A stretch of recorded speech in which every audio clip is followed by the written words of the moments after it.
પાયદળ દિવસની ઉજવણી, શહીદોને અપાઈ શ્રદ્ધાંજલિ. ભારતીય સેનાએ 1947ના ઐતિહાસિક વિજયને યાદ કરી શૌર્યનું પ્રદર્શન કર્યું.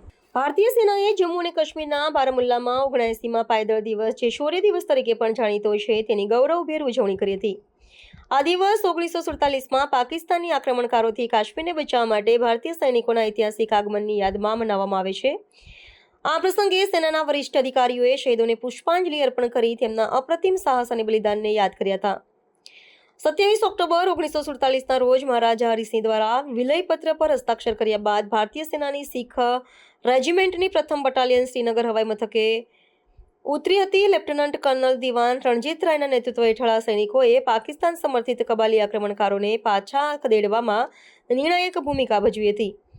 આ કાર્યવાહી દરમિયાન બારામુલ્લામાં લેફ્ટનન્ટ કર્નલ રાય શહીદ થયા હતા. તેમની વીરતાને કારણે જ શ્રીનગર હવાઈ મથક બચી શક્યું હતું, જે યુદ્ધમાં એક મહત્વપૂર્ણ વળાંક સાબિત થયું. બારામુલ્લામાં દિવસની ઉજવણીનું વિશેષ મહત્વ છે, કારણ કે તે 1947ના સંઘર્ષનું મુખ્ય કેન્દ્ર હતું. આ ઉજવણીમાં સૈન્ય પરેડ, હથિયાર પ્રદર્શન અને સાંસ્કૃતિક કાર્યક્રમોનું આયોજન કરવામાં આવ્યું હતું, જેમાં સ્થાનિક નાગરિકો અને શાળાના બાળકોએ ઉત્સાહભેર ભાગ લીધો હતો. આ કાર્યક્રમ સેના અને કાશ્મીરી જનતા વચ્ચેના મજબૂત સંબંધોને દર્શાવે છે અને યુવા પેઢીને રાષ્ટ્રની રક્ષા માટે સેનાના બલિદાનની પરિચિત કરાવે છે.